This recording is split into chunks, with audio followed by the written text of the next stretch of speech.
Pensamiento del día. Viernes 14 de febrero. Compartir las fragilidades. Que el Señor los haga crecer cada vez más en el amor mutuo y hacia todos los demás. Primera carta a los Tesalonicenses, capítulo 3, versículo 12. He aquí el remedio también para quienes, entre nosotros, están atravesando momentos difíciles.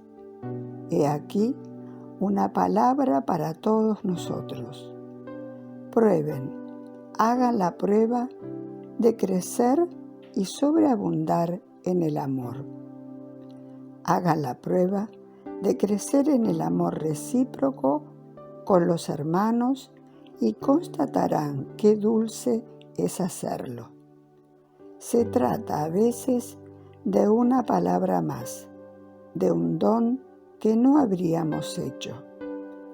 Hagan la prueba y concentren su vida únicamente en este crecer y sobreabundar, y volverán a sentir que corre vida nueva en su alma, mientras los miedos, las dudas, los bloqueos, los frenos, las tentaciones, si los hubiera, se atenúan.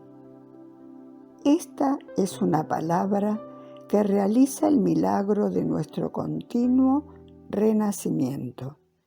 El resucitado brilla cada vez más en nosotros por una fe más viva, una esperanza más segura, una caridad más ardiente.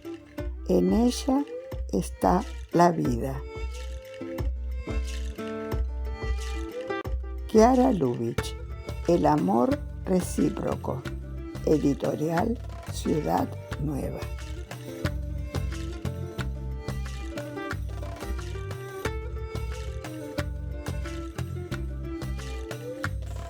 Palabra de vida, febrero de 2025.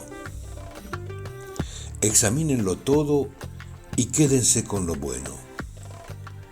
De la primera carta a los Tesalonicenses, capítulo 5, versículo 21. El pensamiento del día es un material de difusión que realizamos personas de buena voluntad que contribuimos con nuestro servicio a lograrlo. No realizamos ninguna interpretación personal a los escritos de Chiara Lubich, solo lo difundimos lo más fiel posible.